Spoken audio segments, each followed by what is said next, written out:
Have you ever noticed that most of us tend to be reactive instead of proactive?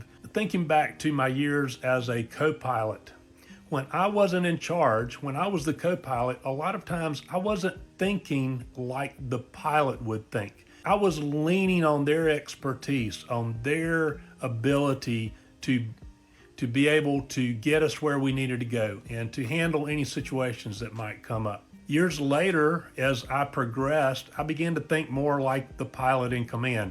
And the same is true with the business. You know, I started my own business and then I sold it later and I went back to work for a short period of time as an employee. That experience of being self-employed, of being the boss, totally changed the way I behaved as an employee, because now as an employee, I treated my work more like I would as a business owner. I was being proactive. I was solving problems. I was thinking ahead. I'm going to give you one more quick example. Back before GPS days, you know, if you would get in a car and ride somewhere with someone, it was important to pay attention to where they were going if you needed to get back there. But a lot of times, guess what? I was in a conversation with the driver. I was depending on them. I wasn't paying any attention to where I was going. And later on, I would have to ask for directions or get out a map. If you're the parent of a son or daughter who's battling drug or alcohol addiction, you know what?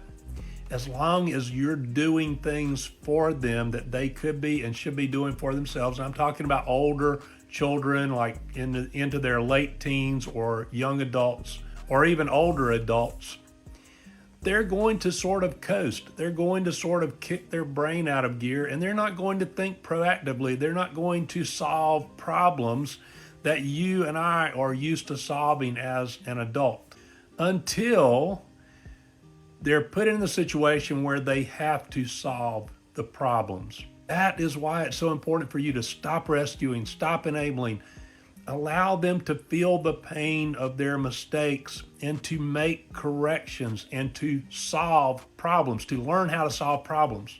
There is a sense of satisfaction. There's self-confidence that is gained when you solve a problem. The more challenging the problem is, the bigger the boost of confidence you get when you solve it.